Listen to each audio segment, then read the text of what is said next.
Welcome to the day 3 of the 10th week of the 52-week Bible hearing plan.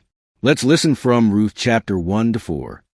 Ruth chapter 1. In the days when the judges ruled, there was a famine in the land, and a man from Bethlehem in Judah, together with his wife and 2 sons, went to live for a while in the country of Moab. The man's name was Elimelech, his wife's name was Naomi, and the names of his 2 sons were Mahlon and Chilion. They were Ephrathites from Bethlehem, Judah, and they went to Moab and lived there. Now Elimelech, Naomi's husband, died, and she was left with her 2 sons. They married Moabite women, one named Orpah and the other Ruth. After they had lived there about 10 years, both Mahlon and Chilion also died, and Naomi was left without her 2 sons and her husband.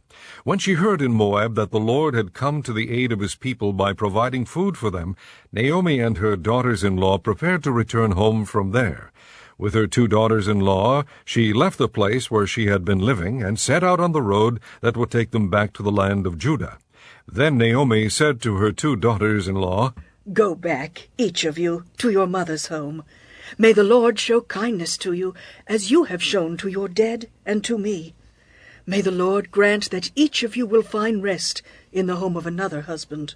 Then she kissed them, and they wept aloud, and said to her, "We will go back with you to your people." But Naomi said, "Return home, my daughters. Why would you come with me? Am I going to have any more sons who could become your husbands? Return home, my daughters. I am too old to have another husband. Even if I thought there was still hope for me, even if I had a husband tonight and then gave birth to sons, would you wait until they grew up? Would you remain unmarried for them? No, my daughters. It is more bitter for me than for you, because the Lord's hand has gone out against me." At this they wept again. Then Orpah kissed her mother-in-law good-bye, but Ruth clung to her. "Look," said Naomi, "your sister-in-law is going back to her people and her gods. Go back with her." But Ruth replied, "Don't urge me to leave you or to turn back from you. Where you go, I will go, and where you stay, I will stay. Your people will be my people, and your God my God. Where you die, I will die, and there I will be buried. May the Lord deal with me, be it ever so severely, if anything but death separates you and me." When Naomi realized that Ruth was determined to go with her, she stopped urging her. So the 2 women went on until they came to Bethlehem. When they arrived in Bethlehem, the whole town was stirred because of them, and the women exclaimed, "Can this be Naomi?" "Don't call me Naomi," she told them. "Call me Mara, because the Almighty has made my life very bitter. I went away full, but the Lord has brought me back empty. Why call me Naomi? The Lord has afflicted me. The Almighty has brought misfortune upon me." So Naomi returned from Moab, accompanied by Ruth the Moabitess, her daughter-in-law, arriving in Bethlehem as the barley harvest was beginning. Chapter 2. Now Naomi had a relative on her husband's side from the clan of Elimelech, a man of standing, whose name was Boaz. And Ruth the Moabitess said to Naomi, "Let me go to the fields and pick up the leftover grain behind anyone in whose eyes I find favor." Naomi said to her, "Go ahead, my daughter." So she went out and began to glean in the fields behind the harvesters. As it turned out, she found herself working in a field belonging to Boaz, who was from the clan of Elimelech. Just then Boaz arrived from Bethlehem and greeted the harvesters. "The Lord be with you!" "The Lord bless you!" They called back. Boaz asked the foreman of his harvesters, "Whose young woman is that?" The foreman replied, "She is the Moabitess who came back from Moab with Naomi. She said, 'Please let me glean and gather among the sheaves behind the harvesters.' She went into the field and has worked steadily from morning till now, except for a short rest in the shelter." So Boaz said to Ruth, "My daughter, listen to me. Don't go and glean in another field, and don't go away from here. Stay here with my servant girls. Watch the field where the men are harvesting, and follow along after the girls. I have told the men not to touch you. And whenever you are thirsty, go and get a drink from the water jars the men have filled." At this she bowed down with her face to the ground. She exclaimed, "Why have I found such favor in your eyes that you notice me, a foreigner?" Boaz replied, "I've been told all about what you have done for your mother-in-law since the death of your husband, how you left your father and mother and your homeland, and came to live with a people you did not know before. May the Lord repay you for what you have done. May you be richly rewarded by the Lord, the God of Israel, under whose wings you have come to take refuge. May I continue to find favor in your eyes, my lord. She said, You have given me comfort and have spoken kindly to your servant, though I do not have the standing of one of your servant girls. At mealtime Boaz said to her, Come over here, have some bread and dip it in the wine vinegar. When she sat down with the harvesters, he offered her some roasted grain. She ate all she wanted and had some left over.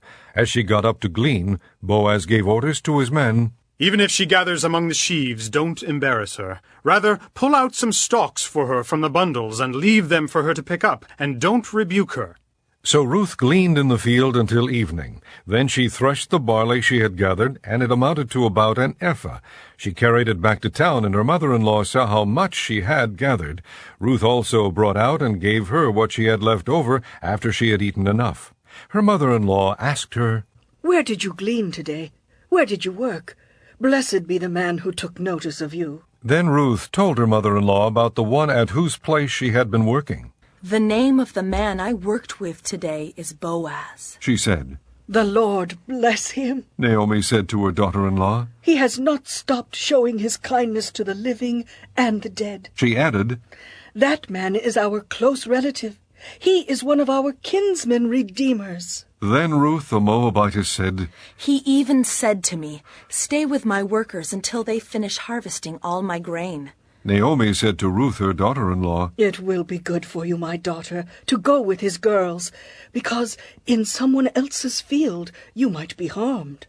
So Ruth stayed close to the servant girls of Boaz to glean until the barley and wheat harvest were finished, and she lived with her mother-in-law. Chapter 3. One day Naomi, her mother-in-law, said to her, My daughter, should I not try to find a home for you, where you will be well provided for?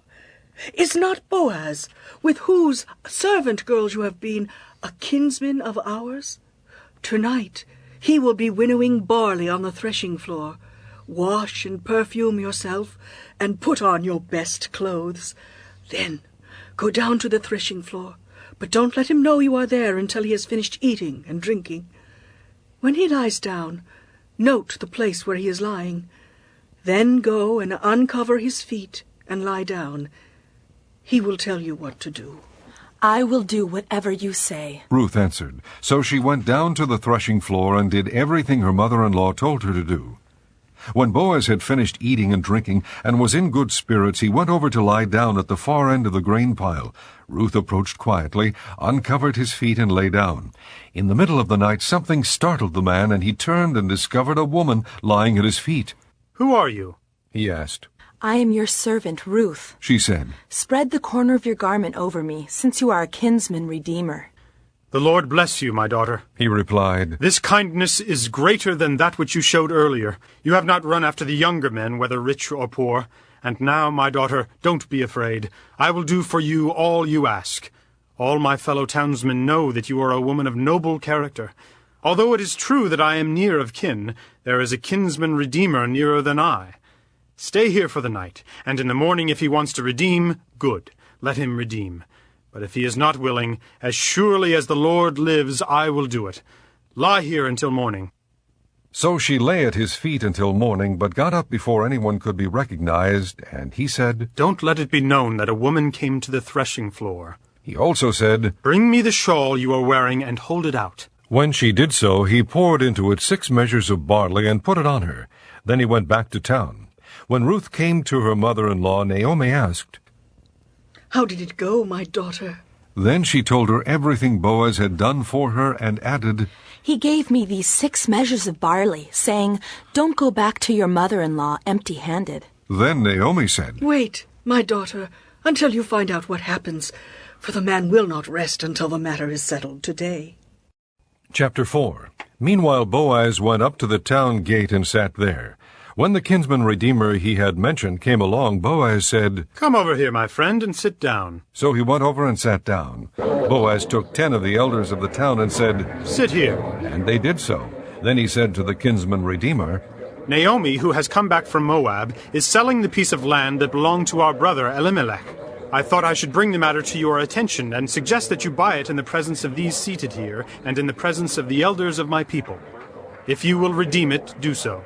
But if you will not, tell me, so I will know. For no one has the right to do it except you, and I am next in line. I will redeem it, he said. Then Boaz said, On the day you buy the land from Naomi and from Ruth the Moabitess, you acquire the dead man's widow, in order to maintain the name of the dead with his property. At this the kinsman redeemer said, and I cannot redeem it because I might endanger my own estate. You redeem it yourself. I cannot do it.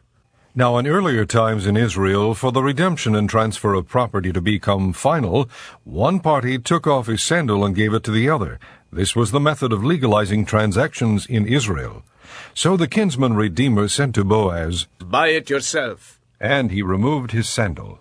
Then Boaz announced to the elders and all the people, Today you are witnesses that I have bought from Naomi all the property of Elimelech, Kilion and Mahlon. I have also acquired Ruth the Moabitess, Mahlon's widow, as my wife, in order to maintain the name of the dead with his property, so that his name will not disappear from among his family or from the town records. Today you are witnesses. Then the elders and all those at the gate said, We are witnesses. May the Lord make the woman who is coming into your home like Rachel and Leah, who together built up the house of Israel. May you have standing in Ephrathah and be famous in Bethlehem. Through the offspring the Lord gives you by this young woman, may your family be like that of Perez, whom Tamar bore to Judah.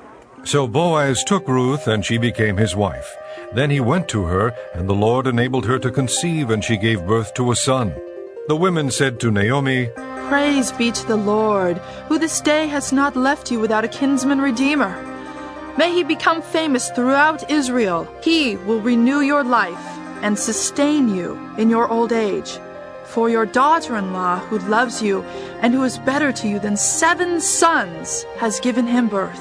Then Naomi took the child, laid him in her lap, and cared for him. The women living there said, Naomi has a son, and they named him Obed. He was the father of Jesse, the father of David. This then is the family line of Perez.